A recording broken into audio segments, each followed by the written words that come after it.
Hello and welcome again to the Writer Review. This is Eric Carrot Writer, and this week we're going to be taking a look back at the 2011 live-action animated holiday Easter film titled Hop. Yes, I know it's strange that I'm doing a review on an Easter holiday-themed movie when really it's the Halloween season, but then again, so what?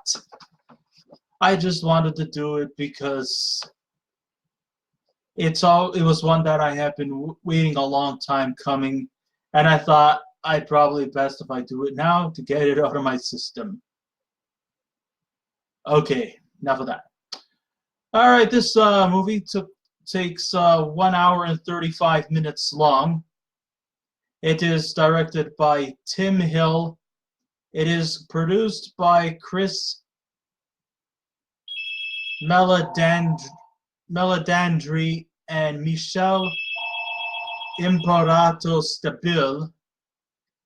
The script was written by Cinco Paul, Ken Dorio, and Brian Lynch.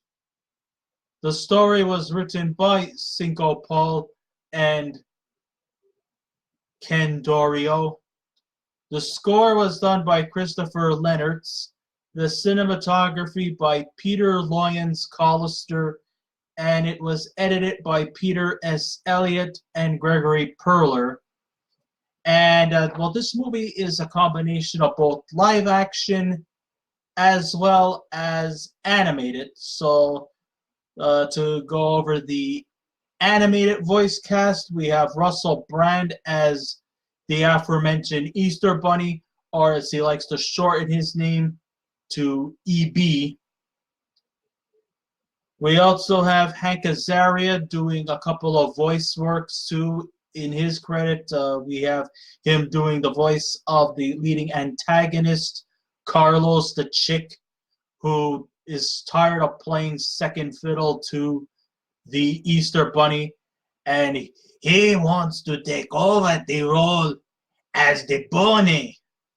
Okay, listen, if anybody who was offended by my accent, I'm sorry. I am just impersonating Carlos the Chick, okay, to my best capacity.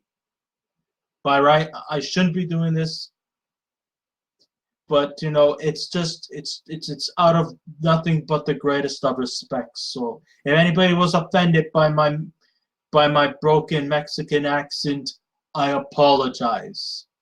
Okay? Caprande, gracias. Also, Azaria does the voice of Phil, which in some ways he almost sounds like Chief Wiggum with ADHD. And we also had Hugh Laurie in the house. Get it? Does he play Dr. House? Anyhow, yeah, he is the voice of the current Easter Bunny. Now, joining the animated characters, we have the live-action characters. We have Cyclops himself, James Marsden, playing the role of Fred O'Hare, the guy who made history by becoming the first human Easter Bunny. Yes, he broke tradition by proving the world that I guess you don't necessarily have to be a bunny to be the Easter Bunny. We also, joining the list of the live action characters, we have Kaley Cuoco, who's trying her best to be completely polar opposite to her character on The Big Bang Theory, Penny. Let's see, we also have American Gothic star himself, Gary Cole. We have Elizabeth Perkins. Also, we have Tiffany Espensen. We have David Hassellhoff being the host of Hoff Knows Talent. I guess it's almost like a spin-off to America's Got Talent, only this time David Hasselhoff is a judge on his own. He doesn't have anybody next to him. It's like almost like America's Got Talent spin-off with David Hasselhoff hosting his own talent show. Let's see. We also got Chelsea Handler. She plays Mrs. Beck, a company CEO who interviews Fred O'Hare as he tries to apply for a job at some gaming company. And we also have Dustin Yabara. Now, this movie, I have to say, I don't understand why this movie had such bad, negative critics out there. I mean, okay, look, it's not perfect. All right, there was a few red herrings here and there. I admit that. But I didn't actually think it was like so bad that everybody hated it. I mean, I got to admit the animation was cute. The characters were at the most likable. And I thought it was kind of original that we actually are dealing with a movie centered around Easter, because you don't get very many Easter-themed movies. Over the holiday seasons, we have a lot of Christmas stuff. Halloween, you have all the ghouls and ghosts and all these great horror movies that come around that time of year. For those who are into romance, we have a lot of Valentine's Day schmaltzy, romantic, mushy bullshit. But we don't really get very much Easter, unless you actually want to count Passion of the Christ as an Easter-themed movie, because, this was about Christ was born, Christ was dead, and Christ is risen again. And I'm probably going to go to hell for saying that on account of sacrilegious, but I don't think I didn't offend anyone. Okay. Oh, by the way, James Caviezel should have took the Rolex watch off. Don't think I didn't see that. Anyhow, that was maybe the closest you could come to an actual real Easter-themed movie without the bunnies and the chicks and the eggs. I mean, the real Easter. I mean, we have the religious-themed Easter, Christ nailed to the cross, he comes back to life, he's walking on water. And then you have the pagan stuff. That's where all the fun stuff is, with the bunnies and the chicks and the eggs and the jelly beans and the turkey dinner. Well, okay, maybe Easter, they say it's ham that you eat on Easter, but fuck the ham. I want turkey.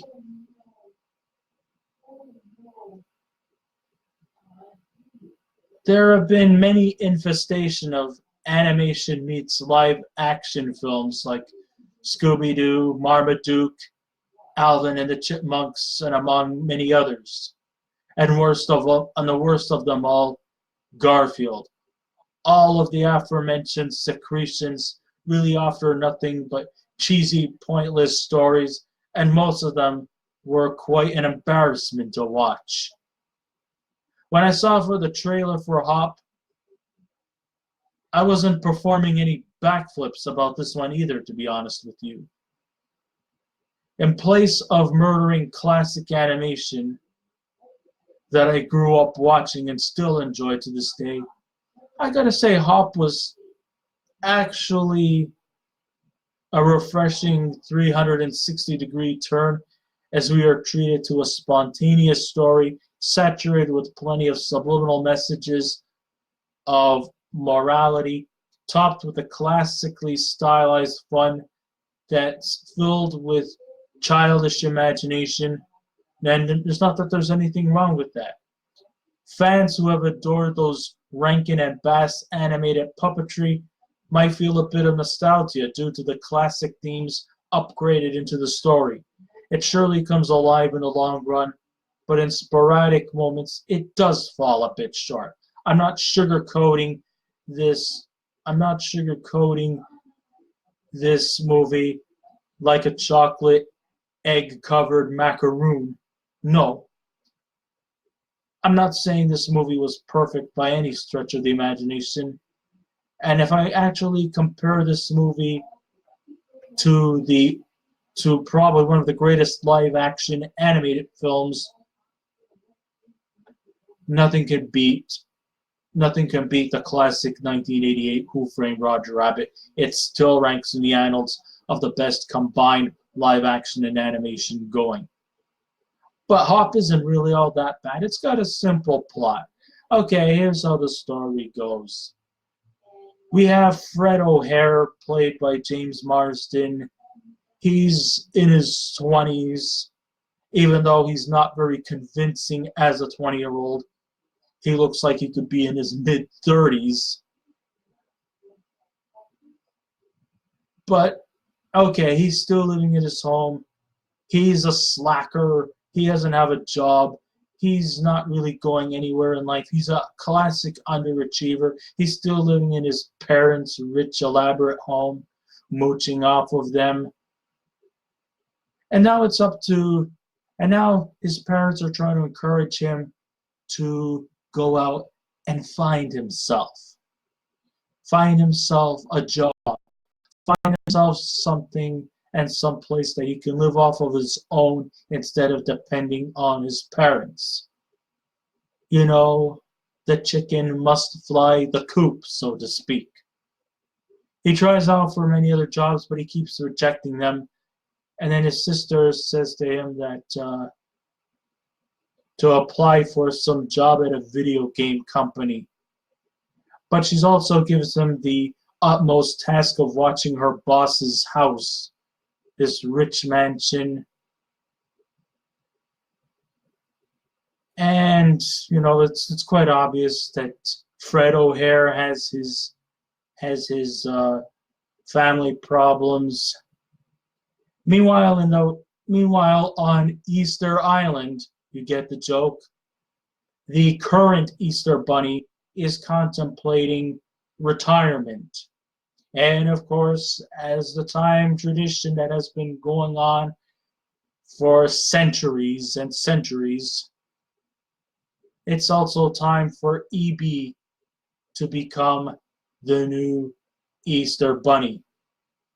But EB doesn't want the job. He's not interested in decorating eggs or taking over his father's chocolate egg factory. No. Instead, he just wants to play the drums. And he just doesn't feel that he's up to the task of filling in his family legacy. So what does he do? He walks out, he leaves Easter Island, and he goes to California, around the area where Fred O'Hare lives. One day, as Fred was driving, he accidentally runs over the Easter Bunny, even though, well, EB, that is. And then EB starts to become more of a burden of Fred's life. Like as if his life isn't tarnished enough already. EB seems to be like everywhere in his life. And he does everything that can make his life miserable. Now, a lot of people might think that this movie might be lighthearted and for kids and all, but there is a lot of adult-themed humor. Like in the opening scenes where they were showing all the Easter bunnies from the past, there was actually one Easter bunny that was covering his privates with a giant lollipop. Or there was a time when EB wanted to hide out at the Playboy Mansion because, get this, folks, there are a lot of sexy bunnies there.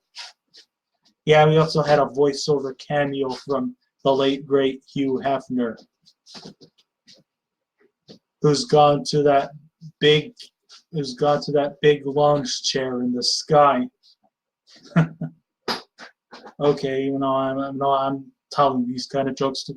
So there are quite a bit of adult-themed humor with some subtle sexual innuendos there that may sometimes be a bit questionable if whether this movie was aimed towards kids. I mean, sure, you have the cute animated characters like the bunnies and the chicks and all them,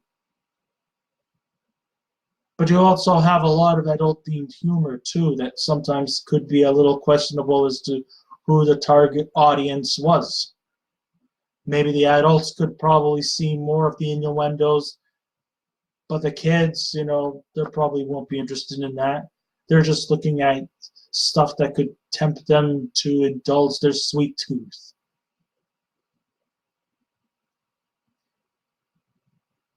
All right. Oh, and EB also has a remarkable talent too. While we all while we all shit out chocolate logs, he actually shits jelly beans.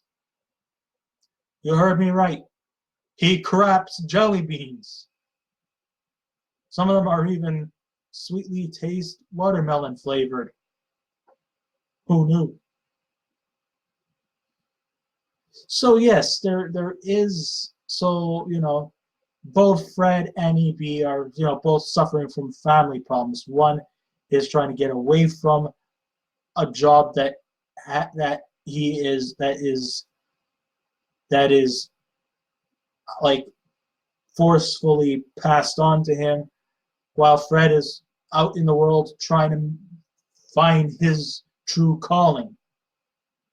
But the thing of the matter is both of them are what you would call lost cases. And it's this whole finding themselves routine is what's the big thing that's happening in this movie.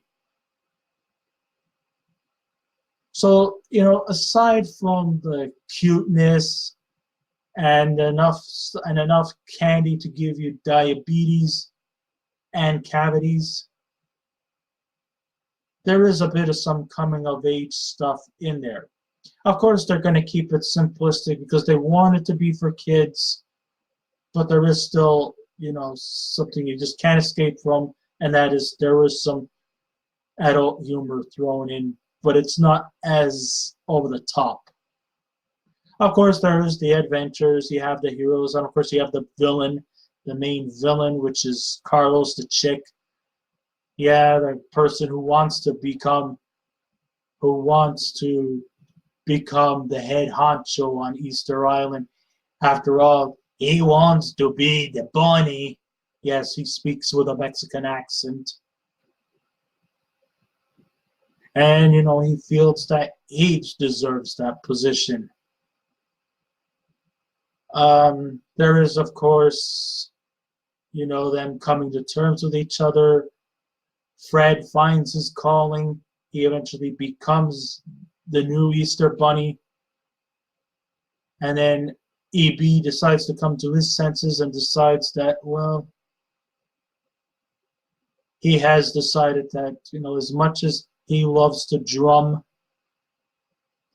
he feels that after a while, he feels that it is his task to fulfill the family legacy and not to let it down, and that he is really ready to take the responsibility, the initiative, and to take what has been passed to him and will face the responsibility for when the current Easter Bunny decides when to retire.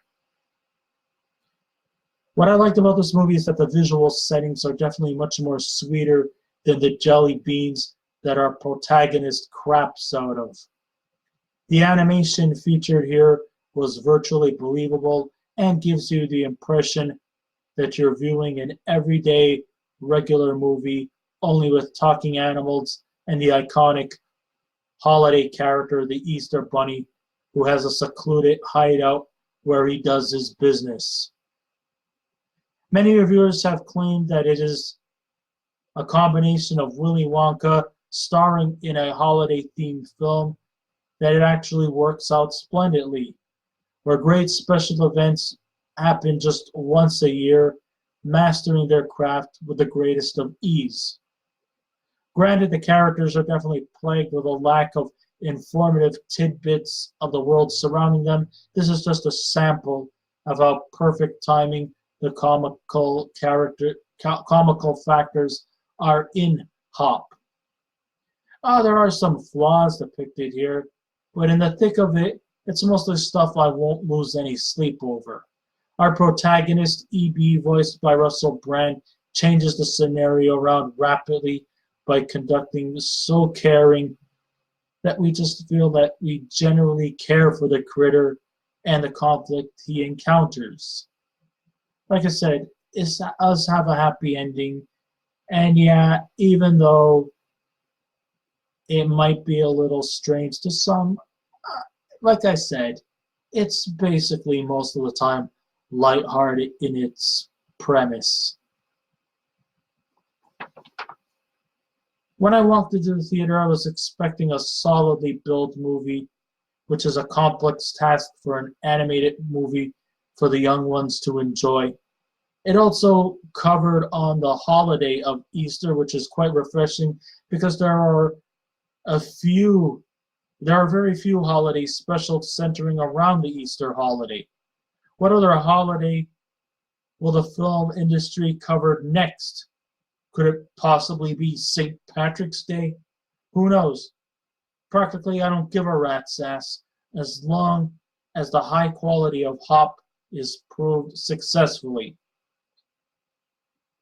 If you want to see a spontaneous and substantial film that everyone can enjoy, I recommend you to hop over to the video store or rent or purchase the movie Hop. I've got to say, this movie was not as bad. Sure, it's still ions away from the iconic Who Framed Roger Rabbit, which was brilliantly done. It's still the gold standard in the combination of mixed live action and animated. But I'm not going to say this one is bad. In fact, I thought it was probably one of the more better ones. Even though the fans really panned this movie very badly, I didn't really find anything that could be considered way too offensive, except for maybe a few sexual innuendos here and there. But I thought the story was told effectively. It's got a good coming of age theme towards them. Maybe some of the characters portrayed here are a little bit miscast, like James Marsden portraying a 20-year-old slacker when he's just way too long in the face to look like a 20-year-old. He looks like he's more in his mid-30s, and he looks it too. But I could still take that pretty well. I also didn't mind the fact that he was kind of a bit of a goof of a character, but he did play it off quite well. I'm not going to say this is James Marsden's best performance, but it's not bad. Also, Kaley Cuoco, she's still, just as, she's still kind of almost has a bit of that Penny character in there, except for the fact that in the case of the Big Bang Theory, Penny was kind of described as a little bit of an underachiever here. To counteract her Penny character from the Big Bang Theory, here we have Kaley Cuoco actually playing an overachiever who's getting a big promotion in her line of work. Sure, there were some rather unlikable characters. I mean, I always thought Gary Cole's role as his father was just way too judgmental. Elizabeth Perkins' character didn't really have very much dimension to herself. I didn't really particularly was a big fan of Tiffany Espensen's character, as his adoptive younger sister. She kind of got a bit on my nerves. David Hassellhoff, I got to say, he really shined a bit here in a cameo appearance. I actually liked his role very well. In fact, I actually thought he actually stood out very well too. When it comes to the voice casting, Russell Brand as EB. I mean, I loved that. I mean, E.B. was a very adorable character, and with Russell Brand speaking in his high voice, it was best suited for the character that he is, spontaneous. A lot of great comical moments there too. Hank Azaria, who's best known for playing a lot of voice acting roles, especially on The Simpsons. He does a great role as Carlos.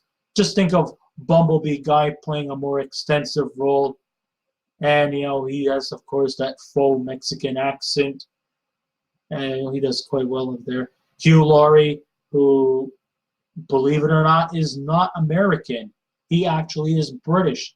And he was kind of playing off, and he was actually, speaking in his not his real voice per se, but basically many of the characters that he did, with Rowan Atkinson back in the mid-'80s and with Stephen Fry, Jeeves and Wooster. He was actually putting on that kind of a voice, which is more closer to his real voice than Dr. House. Hugh Laurie did quite well in his role as the Easter Bunny, kind of like playing the level-headed type, while although he is in good intentions of passing his family legacy to E.B., I mean, he is going through the pressures of trying to get his son to follow his family's legacy. I think he actually did quite a good job in his performance too. So although this movie is far from perfect, there are a few red herrings here and there. Maybe we could have had a little more character development within both the animated characters and the live action stuff. But I gotta say, the technical features is what really is the difference maker here. And I think the kids would love to see a movie. And it's a movie based off of a holiday theme that's neither Christmas nor Halloween. But, it's good that Easter is getting its fun in the sun here. Sure, it does have a little bit of that Christmas type feel, especially since it seems like the Easter Bunny also seems to go around the world in a rocket-based type of sleigh. And it is the chicks that actually pull the sleigh. So instead of reindeers, you have chicks.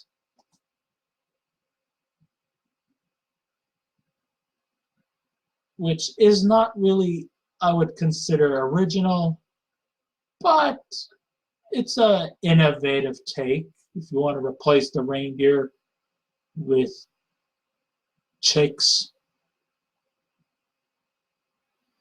So if you guys liked the movie or you didn't like the movie, let me know. If I was to give a scale out of 10, I would definitely give Hop an 8 out of 10. So I guess this ends my rider review. Thank you all for listening in. If you wish to subscribe to my channel, please feel free to do so. If you wish to leave a comment, go right ahead. But just remember the 3 simple rules: be kind, be courteous, and please refrain from any rude comments. And I will be back again with another movie review. So until next time, this is Eric Rider saying, keep watching those movies, and I'll see you around. Goodbye.